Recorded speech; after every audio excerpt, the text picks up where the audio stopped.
Nice to be back in Tierra Firma here, back in Melbourne, Australia. We are up to the few tests of an Aleph. Welcome back. No, thank you.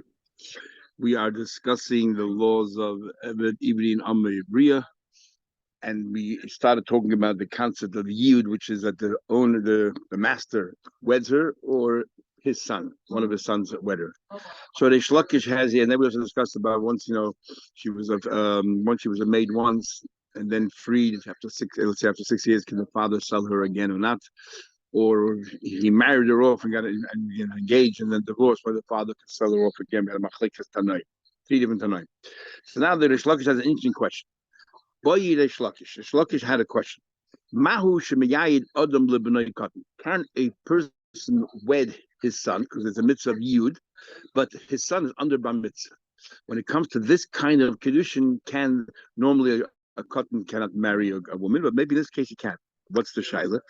B'noi Amar Rachmana. It says in the pasuk clearly that he can give him to his son, and B'noi Koldu doesn't. There's no description there what kind of son. As long as it's his biological son, he can marry. It doesn't matter the years. Idilma B'noi Dum Yididei, or his son has to be similar to him. Mahu Gadol, the father is an adult. Av B'noi Gadol, so the son too is an adult. Now the Mefarshim have a hard time coming to a conclusion. How do you know the father is an adult? If you don't know about the son being an adult, why can't that say by the father? Why can't the father be a minor as well? Even though we have a rule that a katan ain't a moilid, how can you have a son? So first of all, when he bought it, maybe he was, and he had a chance to marry her, he was under bar mitzvah. Now, years later, he had a son. Now the question is, what about his son? We're taking it for granted that the father, at no stage, when he purchased that was he able to be a minor. Why not? So the general answer is because how can he buy an amma? You have to be bar mitzvah to buy, because children, they're kinyanim only midrabanan. That is actually difficult, because we learned there are a number of opinions and shach and shlomo paskins. If das acheres makne, if somebody else gives it to you, then the child is kind of mahatayda. So why can't the master be 10 years old and someone gave him the eved, or someone sold him the eved? Someone sold him the eved. So some want to say that when do we say das acheres makna? Only when it comes to a gift. Now when it comes to a purchase. And why not? Because when it comes to a gift, nothing has to happen. The person who gives the gift to the child gives the gift to the child is kind of. When it comes to a sale, there has to be how does the sale work? Let's say the child is selling something, the child receives the money, and because he's kind of money, the other person is kind of the object, or the other way around. So das acheres makne requires more input from the child than just receiving it. Hence, maybe it doesn't work by a child. That's what some want to say. Others have a hard time understanding that. In fact, the Noida Behuda asks a general question. The Noida asks a general question as Chuvas. Why can't a child get married? The woman sells herself, das acheres makne. The woman is selling herself into the marriage. The person we always said is a koine. So das acheres makne. Let the person be koine. That's the Noida Behuda's famous question. L'chayde, it would seem, based on the Ram we learned, he goes down to a tangent. But the Ram we learned the test that the woman has no input; she just remains. She's mafka herself, and the child's everything. If the woman is the one that is a catalyst that's making the Kiddushin valid, then it's no longer kiyikach ish isha. She is having an active participant role here, and that cannot work. So by Kiddushin, it has to be that the child, the child can't do it. That it can't happen because the child has to do everything. So the same thing here. Via God will say as well that since when it comes to Eved Anoma, is marriage involved here, because the money is going for marriage, and because the money is going for marriage as well, it has to be that this person, whoever is purchasing them, is doing everything. You can't have a das acheres makna here. Coming here. Let's resolve the question. Ish pratlik cotton. Ish a man. Well, it says in the pasuk, if somebody commits adultery with a married woman, so ish a man, pratlik cotton, not a child. Ashin, if it's ish is ish that commits adultery with a married woman against his ish, pratlik cotton. If she was married to a cotton, then there's no the Torah prohibition of adultery doesn't exist. Now, if you can tell me that what that a child can be married to a woman. So it's possible to be a married woman to try to recognize the marriage. What do you mean that there's no Isha Lakat? There is Isha Lakat. Then in the case where the cotton was the son of the master. So how come there's no Isha this year and all that? So asked back. So what are you trying to prove? That there's no issues. If there's no issues, then what do you have to exclude Isha's cotton? There's no Isha's cotton that exists. Verkehrt from here that there is issues and the trade is machadish, that nevertheless you don't get well my ain't me I came in my so why you in my on the contrary, the fact that the Torah has to say that there's no punishment for a woman is married to a child means there is a constant marriage to a child, but you don't get punished for it. So Fakir doesn't that prove that there is yid for a cotton? That could where else do you find marriage with a youngster? So the Gemara no. There is another instance where there's marriage with a cotton mehat Torah, and the chiddush of Torah is that even though we recognize that marriage, but there's no death punishment in that case, death penalty. What's that? Because Yavam is different than all other marriages, we don't need her consent. Because we don't need her consent, that's even against her will. So we say as far as the male side of it, if he's 9 years old and is able to have beer, then it consummates the marriage. Because they're already bonded together anyway. But nevertheless, even though she's a married woman, there's no misayah. But them to skin the Madraisa Chazé, Matorah is suitable. I would have thought, given Madraisa Chazé, because Matorah is considered the married man and wife would be Yosef be a Abolam Chaybe Ish. I would have thought it should be Chayish Ish. No. My Havila. Bottom line, what is it? What's the din? There's no yield only by an adult and yield al madas, only somebody who has a full capacity of his mind. Because you want to tarti, you're repeating the same thing. Full capacity, my mitzvah, the same thing. There is a whole debate in the Rishonim, Rashi, the Rosh, and the Rebbe has a lot about it in Sichas. What is the basis of my mitzvah? Is it maturity or is it exeris hakosov? The most question here is that yir means das means that it's basically the whole idea of my mitzvah is maturity. So you're repeating yourself. Because otherwise we can say no, it's not the same thing. You can be bar mitzvah technically, but you're not mature yet. So therefore he's trying to say that even if you're bar mitzvah, if you're not mature, there's no yield until you're 15, something to that effect. Someone says ma tam kama. It's not two things. It's just explain to you ma tam and yield. The word yield itself comes from the word deya. So therefore, we know that's not enough to be bar mitzvah. You have to have understanding. In other words, anybody else with bar mitzvah can marry anyone they want, and nobody doesn't say have to have das, as long as you're not a shaita. But we don't give an IQ exam. But when it comes to yield, because the word yield and deya sound similar, you have to be mature. The boy said, another pshat is my midas, she has to consent. What's going on here? What means she has to consent? The father sold her as a slave thing. He asked her whether she wants to. What means she has to consent if the master wants to marry her? So here we introduce again a discussion we had already touched on previously, Rabbi Yossi by Yehuda and the Chachamim. Where is the Kiddushin money? According to the Chachamim, when he bought that he bought that maid, that money is used for two purposes: to be a maid, and that's the money for Kiddushin if he decides to marry her, which is a mitzvah. According to Yosef, no. That money is purely money for slavery. If he wants to marry her, what happens is at any stage during the 6 years that she's the Amma, the balance, let's say, another year to go. So the Amma owes him a certain amount of another year's worth of work. So he could be meichel that work, or the money that you still owe me back because I gave you all this money and I only used 5/6 out of the 6. So that money, he says, you know what? Now you're mekudesh me and I'm meichel you that money. And why that works is because she's like the mashkin. He gave money to the father, and the security is that she's going to be there for 6 years. So he has the mashkin. It's more than just milveh before becoming milveh. He has the mashkin and so on. And that's why it works. That's a yeshihud. It's the money now. That's mekadosh. If it's the money now, it's no longer the father accepting the kedushin. So she has to be aware of it. She has to consent. The Gemara said, "Asher lo yada." It says in the pasuk, "Asher lo yada."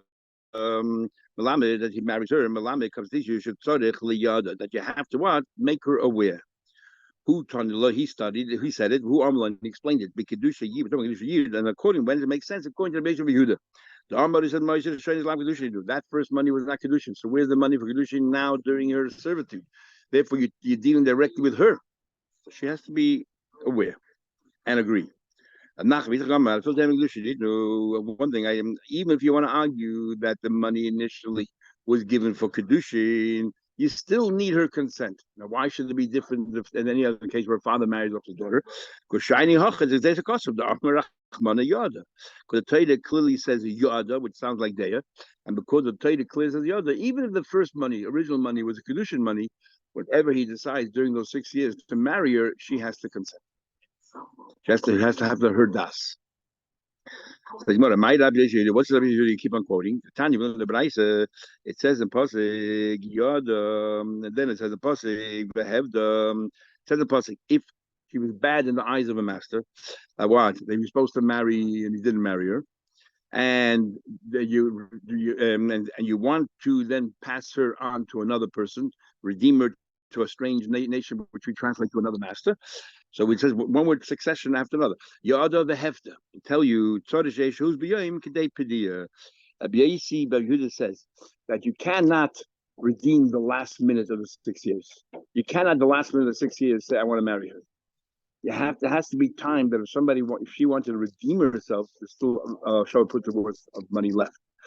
Why? Because he holds it's the money that's left that you're using for Kiddushin. So there has to be a show put. If you hold that is the money you gave initially up to the very last second, I can say to you, know what, let's get married. I share no bread. But if you learn that it's money that it's now, then no, I'm making you the rest of the balance has to be worth a prutza. It has maybe a month before the 6 years expire. The Karabiyasi, but if there's time in the day, that she's worth the earning the work is worth a prutza mikadeshes. But if not, ain't a mikadeshes. She's not a kodesh. Alma clear, Kasava Rabbi Yehuda holds Mois Hadashain is lav Kiddushin. First money was not given for Kiddushin. That's how we understood Rabbi Yehuda. And we already mentioned before, Nachman Yitzchak had another understanding of Rabbi Yehuda, and this is where it is. He says, even Rabbi Yehuda agrees the Kiddushin money is not with the balance. The Kiddushin money is the original money you gave to buy the purchaser. So why do you need to have some time? It's a custom. Shani Hachad, Nachman, it says Lo Yada, and then it says Behevda. Because the Torah puts it two with the juxtaposition, these two words tells us that they have to be able to redeem. In other words, there has to be sufficient time before the 6 years expire that her value left in this deal is still a person. Why? Because that's what the Torah wants. So now we learn a number of dinim for Rabbi Yehuda. Amar Rava. A person has a right to say to his younger daughter, "See, go out. The kabli kiddushich. I want you." Generally we say that a kid on the bas mitzvah, the father can marry her off, like it says in have last week Pasha. I gave my daughter to this person. That was totally in the domain of the father.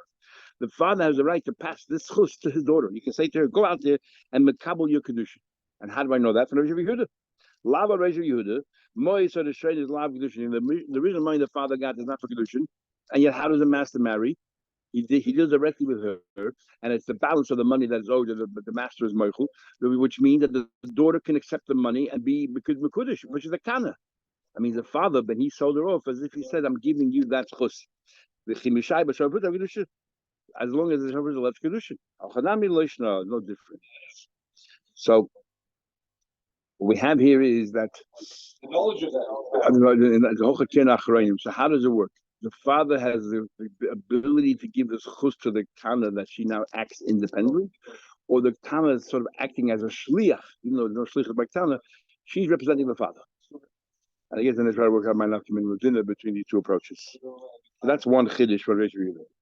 Which means there's no ra'if, maybe because they hold that it's initial money that was given. Second din is if somebody gives a mekadosh woman with a loan, but there is security involved, he says, so you know the loan that you owe that you owe me, but I'm holding on to security. I want you to be mekudesh, even though we have kedushin, but it works. And why does it work? And how do we know that? Again, in this case here, the person gave money to the father, right? And Kozman, he didn't use up the whole full 6 years of her work. It's like a loan to the father because you have to get the whole use. What's the security that they will get used to? The mashkin is a girl herself, and the master's holding on to the mashkin. And he's saying, look, the last days of work, which is worth a pruta, keep it, and so on and so forth. So we see them, a kaddish b'milva, where there's a mashkin, and take back the mashkin, is good. This is alone, and she is the mashkin. And if he leaves behind a Shava Pruta, it is Kiddushin. Here also there's no difference. Second word further, Torah Bami learned. Kate says mitzvahs yid. So how is the mitzvah yid performed? He says to her in front of two people, "At hadi at mikudesh, you're engaged to me.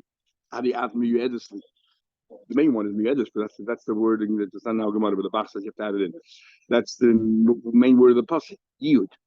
That's the engaged to me. I feel myself shake even the very end of this year. I feel some a minute before the sunset. The noig but minig isha, ain't noig but minig shivchus. No longer she's your maid, she's now your wife. And now she needs a divorce. Rabbi Yehuda said, this is what we discussed before. If there's enough time in the day, that she just a pruta worth of work that she can do mikadeshes. And then you're giving her the money then, and you're meichel, and that's mikadeshes. But in lav ain't a mikadeshes. Then it gives a mushal. So Rabbi Yehuda, the condition takes place at the end. And if we need a valuable pruta, the Kohen it took place in the beginning, even though the money you gave 6 years ago, but you have time. It's a conditional. If I ever decide so and so, then it's retrospective, right? Retrospective because it's the money I gave you 6 years ago that you were to me with. So then you give an example. If a person is a woman, he's got I want you to engage me from this moment. But it's after 30 days, it should be retrospective. And during that time, another person comes and proposes to her, and she accepts it. When the 30 days expire, the guy continues with it. It's retrospective, and therefore it usurps what the guy did in between. He goes back to the first guy. So who is this a marshal to? Marshal man. This marshal supports who? If you read it, the Braisa, it seems like it followed Rabbi Yehuda, but it doesn't make sense. Rabbi Yehuda said there's no Kiddushin till the end. That's the money of Kiddushin. So if somebody came in the middle and while she was a maid and got engaged to her, if the father decided to, then of course she's the Kiddush. How could that be? He said clearly his Kiddush will take effect till much later. On the contrary, somebody came in the middle. In theory, not in the case of Rambam, somebody came in the middle somewhere else. Of course, they'd be Kiddush to the second person, unless this is a mushal to the Rabbanon. Because the Rabbanon says retrospective. Any time during the 6 years, the master could say, "Look, let's get married," and it's effective because of the Kiddushin I gave you back then. And if anybody in the interim tried to give Kiddushin, it doesn't work. So Amar Abach Rabbi mushal the Rabbanon. It supports the Rabbanon that if I said. That it's the person initially who said it, even though the Kiddushin does not take effect till 30 days later, it's retrospective. Here also, he married the Amma 1 second before sunset. It's retrospective. Says you want to shoot her? That's exactly what the Chacham say. No, I would have thought I would have thought that in the case of you, he didn't even say ma'achshav. He gave him the money, and then 6 years later it went over. So I would thought that in the future, that in other people also would work that way. If a guy comes over and says, "Here, I'm going to get engaged to you after 30 days," and then somebody in the interim comes along, the middle guy in the interim doesn't count. Look at by Amma Vidya. Ma'achshav, that no, but the Rabbanon, it's like you said ma'achshav, and therefore it only works if you actually added the word me'achshav. I'm giving you the Kiddushin money now, me'achshav, if after 30 days we go ahead. So that's the Chiddush of this Braisa. Says the Gemara, Tanya Rabbi learned exactly the same idea, but did the mushals all the way around. If somebody sold his daughter and then tomorrow the father went and married her off to somebody else, he's jesting with the Adon. She's married not to the Adon, because remember, according to Rabbi Yehuda, the Adon is not married to her until whenever he decides to propose, and that's money from that. It's the money that he'll give at that moment. The Adon didn't give any money yet. What happened was Monday he sold her as an Amma, and a week later he went somewhere else set money for Kedusha for her. And since the master didn't propose yet to her, the master has no marital ties to her. So he was playing with Adon because Adon thought he got a woman, and one day when she grows up, he'll marry her or for a son. The Chacham say, no. Whenever during those 6 years the master wants to marry her, since it's retrospective, his Kiddushin preceded the Kiddushin the father did the second day or the third day after the sale. So and then the Braisa gives an example. I'm Alicia. Guy says the woman had there's a lot of you're married to her for 30 days. Without the word bach. Boacha the kids are yeah, that's a sheni. She's looking at a sheni. Now who's this a mushroom? They say it's retrospective. Mushroom man, either about how many minutes they have me. It's retrospective. We go to the master. It's a mushroom to Rabbi Yisrael Rabbi Yehuda. Now what? That is not retrospective. That when the master when he decides to Mekadosh, at that moment the condition takes place. But before then, if somebody else, usurps it and goes and gives her the condition, proposes, or to the father, she's the Kodesh. So again, it's obvious. If you don't say Ma'achshav, isn't it obvious that the condition doesn't take place till whenever the 30 days are up? So what's the Chiddush here? So the Gemara, Ma'at Emor thought, Haloi Amalah.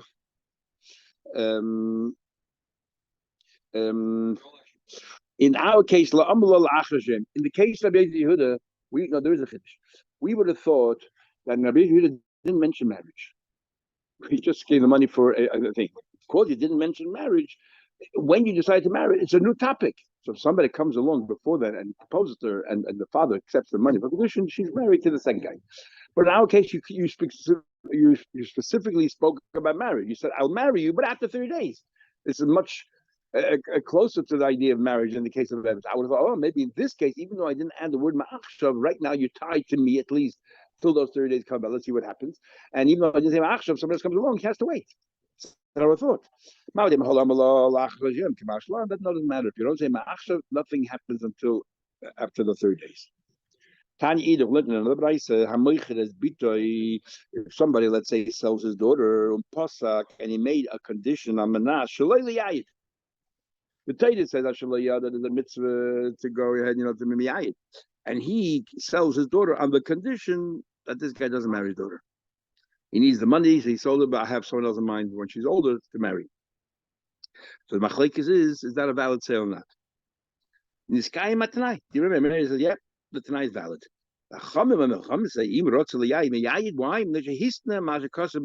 You made a condition and you tried to undermine the Torah. The Torah says that there's a mitzvah of yid, and you said on the condition there's no yid. You condition. You try to contract out of a din in the Torah, you can't contract out of the Torah. Says the Gemara, what are you talking about? Well, Rameh to know your kind. Rameh says tonight is valid. If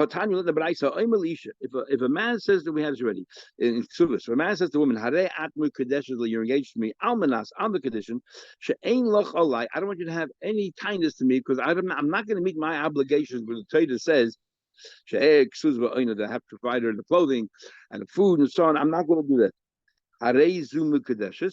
So you can't contract out of the Torah. She is engaged with Tanai Batal, and he has to meet all those conditions. You made a contract that I'm free from the obligation of the Torah. No such thing.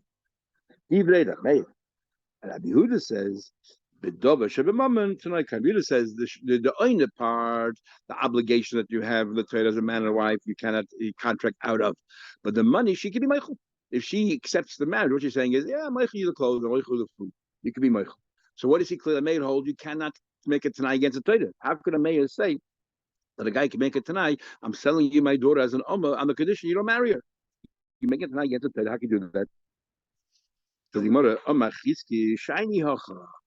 You're right. You cannot make it tonight against a Torah. Well, you know why you could sell your daughter on the condition that she doesn't get married? Because the Torah says so. The Amar Kra, it says the pasuk, if you sell your daughter as a maid, Ummah. Since the Torah is saying sometimes your daughter is being sold exclusively as a maid and for no other purpose. In other words, not for marriage. You have the right to sell her merely as a maid. So the Torah gives you that allowance. So you're not making it tonight against the Torah. The Rabbanon that say that you cannot sell your daughter that way. What do they do with the pasuk la'ama? Hi la'ama my ovulate. What do you mean you sell it merely as an amma? What do they do with that pasuk? I boy look at Tanya. We learned it. We use it for the following: la'ama melamed shemoichra lepsulim. You're allowed to sell her to someone that she is puzzled from marrying her. No, but let's say a monocoin godel or grusha. Let's say this girl can be a grusha to coin hedget. She was divorced from the first engagement, and the father put it through, and he can then sell again. She was divorced for a time she was a young girl. He married her off, and then from the 80s she was divorced. She's not allowed to marry a coin. or a mamzer. She is not allowed to marry a mamzer. These are all lavin. But if she married them, the Kiddushin are teifus. But how do you know that you can sell your daughter to someone that technically she's not allowed to marry? Taylor says you have to have a mitzvah marriage. That's his lama. That sometimes you can sell it to someone that technically, halachically, you cannot marry, and still consider a valid thing. Because at the moment, at this stage, these psulim, the evidence, if you got married, they're still shaykh the in of the yid. Now, the because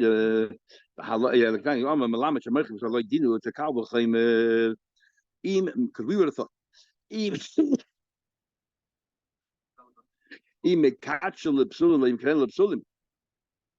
that I would have thought that if he's if since a father has the right to make kaddish her to psulim, he can marry. The father can marry her to a mamzer, even though he shouldn't, but he can.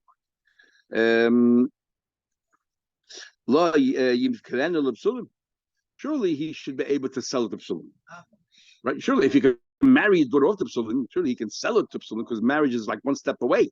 Marriage is mamish right there. Here by selling his alma, who said he'll ever marry her, and so on. It's separate. So if he can marry directly to psulim, the father, surely he can sell it to psulim. That's what we think. Yeah. So Mala Mekatchel, so you're reading the apostles. So Mala Mekatchel Psulim, when you get her engaged to Psulim, she can't Odin Mekadesh is Bita Kishanida. When it comes to marriage, the father's dominion over his daughter is far more powerful. Even when she's 12 years old, the father can still marry her off till she's 12 and a half. So therefore, Bashenke, when it comes to selling as an Amma, it stops at the age of 12. So what does that show? Demonstrate where does the father have more power when it comes to marrying off his daughter than to selling? So I would have thought marrying off his daughter is so powerful, you can sell anybody. You can marry off even to a apostle. But selling, because there's less kayach there, maybe he cannot sell to the apostle. That's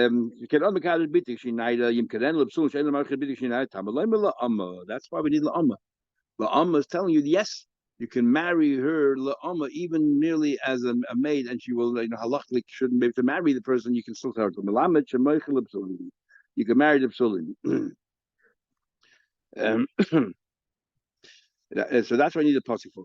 So the first Tana uses the pasuk la'amma. You can make it tanai. I may use la'amma to make it tanai. I don't want it to be to marry. And according to the Rabbanon, no. I'm not me making a try against the Torah. I can sell to someone that halachically she shouldn't be able to marry. But if she married, there's Kiddushin. What about selling to someone like to your father? Or to someone that not only halachically you can't, to a brother, not only halachically you can't marry, technically you can marry because there's no Kiddushin yet. We'll see in a minute. Rabbi Lezer says, that only the pasuk. If the whole you want to use the pasuk of la'amma to teach you that you can sell it to someone like a mamzer, which is possible, it says in the pasuk. It's what's saying the pasuk. It says im ra be'eni adina. So normal taich is if he didn't like her, he found a bad her, I didn't want to marry her. Here he's saying im ra be'eni shara bin Israel. The Torah doesn't like it. The Torah doesn't frowns upon this particular marriage, and yet it's still possible. In other words, you could sell to someone that is possible to her because you could be married. There's matam la'ama. What does la'ama come teach you? He doesn't agree with what Meir come teach you. You can make a tanai against the Torah. That you can even sell it to immediate relatives that there's no Kiddushin at all. Not with Kiddushin is chal. That is raw. We don't like the marriage, but if it happens, it's a marriage. We're talking about Karevim where there's no marriage at all. There's no yid at all. Nevertheless, it's still considered a sale. You can sell her. You can sell them to your father. What do you need the pasuk? If you can sell to psulim, can't you sell the krib? What's the difference? So we'll say no. There's still a potential for yield, even though it's frowned upon. You want to learn from there that you can sell to relatives. That's why it's possible. I'm tell you that you can even sell to people that is not shaykh at all. But not what Rameir says that I can sell her to somebody that could marry her and make it tonight. I don't want you to marry her. That we don't. That's going too far. So Rameir uses Lama to tell you that you can sell her and make it tonight against the Torah. And I don't want any marriage. Lipsulin. How does he know these dinner that you could sell to Psulin? Lipsulin, he used the Amma to tell you can make a Tanai against the Taita, but at least in all those, the guy is shaykh to marry, but I make a Tanai not to. How do a man know that I can sell it to someone that's not shaykh to marry? Psulin, that the Taita doesn't want you to marry, or Craven's not even shaykh to marry. How do you know you can't use Amma for somebody didn't? But Ameya Lipsuli Nafkala Mehechad Nafkala Blazer. He uses the same pastor Blazer uses, which is Imra. Imra, but Any Adina means the Torah says it's bad, it's frowned upon. That's how he knows he can sell to Psulim. And the Kravim, he taka holds like the Rabbanon. The Amri ain't Meichel Kravim. The Rabbanon hold you cannot sell to Kravim. We had it before. And he holds the Rabbanon, you cannot sell to Kravim. We'll stop here.